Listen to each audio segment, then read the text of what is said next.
CSMS adalah salah satu metode untuk melakukan seleksi subkontraktor terkait pemahaman dan pemenuhan safety pada regulasi yang berlaku dan implementasi safety sebelum berkontrak dan melakukan penilaian secara periodik setelah berkontrak untuk menyempurnakan sistem safety di masa depan. CSMS adalah sistem yang digunakan DuPont dalam melakukan PDCA di aspek safety. Kemudian kita adopsi sistemnya, melakukan penyempurnaan, dan berkembang menjadi CQSMS di lingkungan perusahaan saat ini.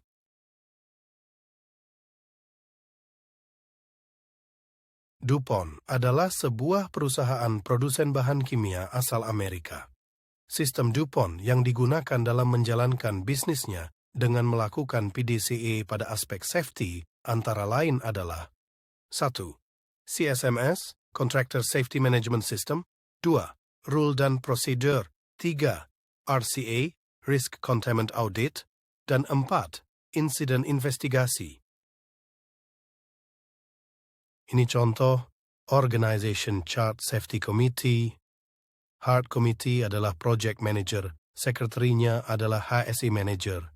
SET CSMS adalah Commercial atau Procurement Manager, Sekretarinya Safety Engineer.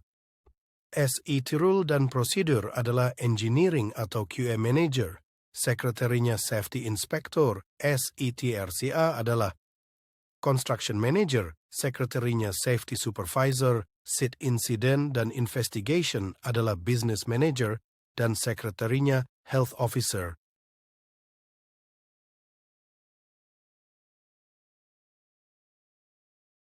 Safety Contact, rencanakan keselamatan pada pekerjaan, kemudian kerjakan rencana tersebut dengan aman. Sharing 6 Steps, Contractor Safety Management System. Objektif, mengenal 6 Steps CSMS DuPont. Proses, mempelajari ke-6 langkah DuPont pada CSMS, melakukan diskusi dalam tim untuk lebih memahami. Hasil, action plan pribadi, bagaimana menerapkan CSMS di proyek atau lapangan. Step yang pertama adalah contractor selection. Key elements-nya adalah 1. Memilih subkontraktor yang cocok dengan kebutuhan kita dan dapat bekerja dengan aman. Dan yang kedua, mengevaluasi riwayat perusahaannya. Kompensasi terhadap kecelakaan yang diberikan, injury rates, program, dan kompetensi. Qualifying contracts. 4 kriteria pada kontrak yang memenuhi syarat. Yang pertama, biaya kompensasi kecelakaan atau sakit pada 3 tahun terakhir. Yang kedua, injury and incidence rate atau total recordable frequency rate, TRFR. Ketiga, regulatory citations, kutipan peraturan. Dan yang terakhir adalah kompetensi perusahaan dalam hal safety. Kompensasi kecelakaan adalah kompensasi kecelakaan pekerja 3 tahun terakhir dan biaya yang timbul akibat buruknya pola keselamatan kerja kontraktor. Total recordable frequency rate, TRFR, adalah jumlah insiden dikali 1 juta dan dibagi jumlah jam kerja. Pertanyaan yang penting ditanyakan untuk calon subkontraktor adalah sebagai berikut. Apakah ada safety program tertulis yang memadai, jelas, dan kapan terakhir diperbaharui? Apakah ada bukti tertulis bahwa program dijalankan dengan baik dan benar, misalnya catatan audit dan hasilnya? Apakah ada catatan mengenai safety training serta semua sertifikasi yang diperlukan? Apakah ada batasan yang jelas dalam hal roles dan responsibilities di dalam organisasi, manajemen, staff, supervisor, dan pekerja? Pada Contractor Selection Team Experience, pertanyaan yang perlu ditanyakan adalah sebagai berikut. Apakah subkontraktor dapat menjelaskan working knowledge atau TRFR, pengetahuan pada peraturan pemerintah, insurance, kompensasi pekerja, persyaratan-persyaratan, hukum dan kebijakan? Apakah evaluasi kesehatan meliputi drug dan alkohol testing? Ada referensi dan informasi, memahami kewajiban masalah terkait perlengkapan safety, mengetahui peraturan-peraturan safety, dan dapat menjelaskan evaluasi terkait safety. Hindari kesalahan di step 1. Memilih subkontraktor termurah dan tidak mempertimbangkan faktor safety. Mempercayai safety record yang ditunjukkan calon subkontraktor tanpa meneliti program safety lebih jauh. Memberikan tanggung jawab seleksi subkontraktor pada orang yang salah.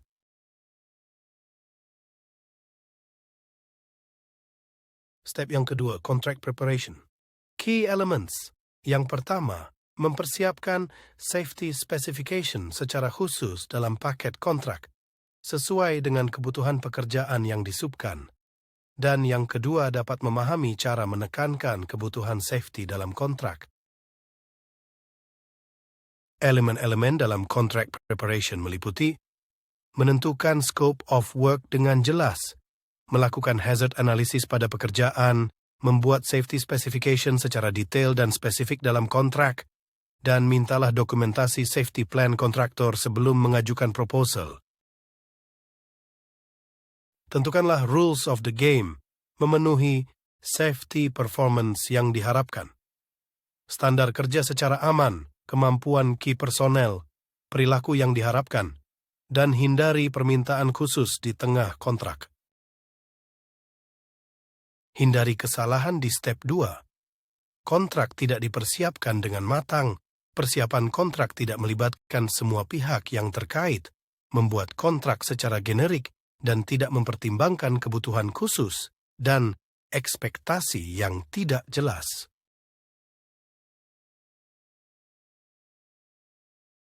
Step yang ketiga, Contractor Award.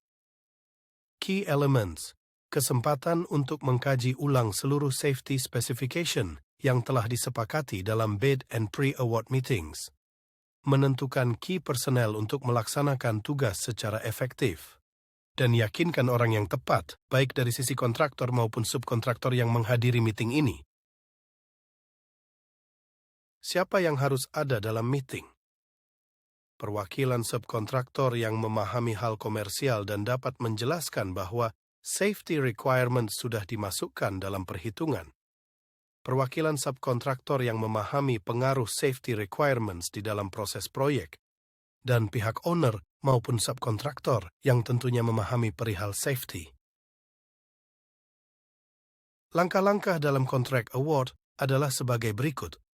Yang pertama, pilihlah orang yang tepat untuk menjelaskan safety requirements dan dapat menjawab semua pertanyaan tentang safety. Yang kedua, lakukan pre-work meetings untuk komunikasi perihal safety requirements dalam kontrak, tenaga ahli yang dapat menjelaskan safety requirements secara spesifik dan yakinkan bahwa subkontraktor memahaminya, dan yakinkan ada jalur komunikasi yang tepat untuk informasi tentang safety. Kunci utama pada proses bid and pre-award meetings adalah jangan mudah puas. Perlu Anda catat bahwa subkontraktor tidak selalu membaca, memahami atau peduli pada safety requirements yang ada dalam kontrak, memahami regulatory requirements, telah memperhitungkan secara komersial keperluan safety, memikirkan kepentingan safety dalam merencanakan jadwal proyek. Hindari kesalahan di step 3. Terlalu fokus pada scope of work, jadwal proyek, dan perihal komersial, namun melupakan perihal safety. Mengandalkan bahwa subkontraktor akan membaca, memahami, dan memenuhi safety requirements. Dan tidak meyakinkan orang lapangan yang akan bertugas memahami seluruh safety requirements.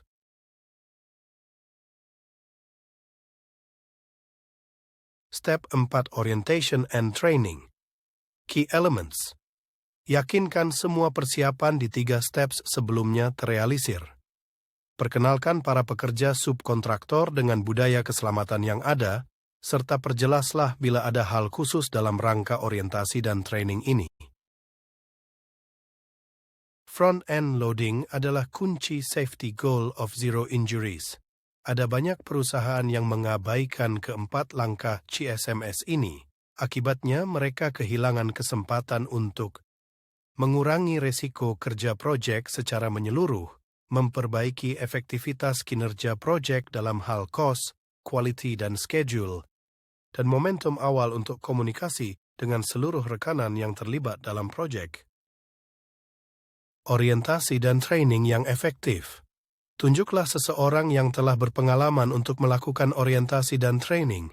Tinjaulah peraturan pemerintah, diskusikan work-specific safety plans, jajaki pemahaman akan safety requirements, evaluasi efektivitas program secara periodik. Hindari kesalahan di step 4. Hindari orientasi dan training yang sifatnya one size fits all. Menganggap orientasi dan training sebagai beban. Program orientasi dan training tidak ada hubungan dengan safety requirements di step 1 sampai dengan 3. Memilih fasilitator yang tidak efektif, dan menganggap orientasi dan training sebagai kebutuhan sesaat bukan program yang berkesinambungan.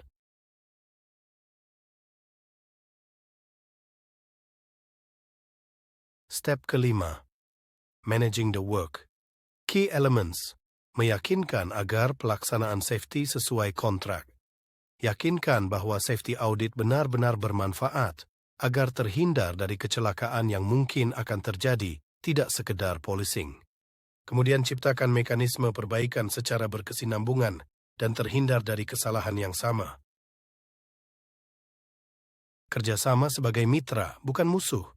Owner dan subkontraktor bekerja sama selama eksekusi proyek, meneliti kembali rencana kerja sebelum memulainya, melakukan pengawasan di lapangan, dan lakukan langkah koreksi secepatnya. Komunikasikan temuan khusus, memonitor perubahan kondisi lapangan, dan pastikan investigasi insiden dilakukan, baik cedera maupun near miss, dan petik pelajaran dari kejadian itu.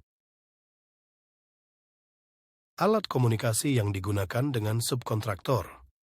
Selenggarakanlah toolbox meeting sebelum bekerja, gunakan papan pengumuman untuk menunjukkan statistik dan safety message yang lain, adakan safety meeting khusus untuk topik tertentu atau safety morning talk, buat program komunikasi resiko kerja, prosedur pembuangan sampah dibuat, dan pastikan dilaksanakan, kemudian hindari tetesan atau kebocoran dari produk berbahaya.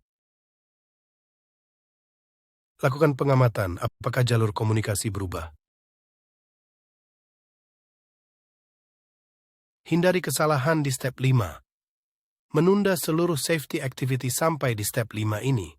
Roles dan responsibility safety tidak jelas, menganggap kontraktor adalah musuh bukan mitra. Fokus pada pelanggaran bukan pencegahan. Safety plan tidak diperbaiki ketika ada perubahan rencana kerja.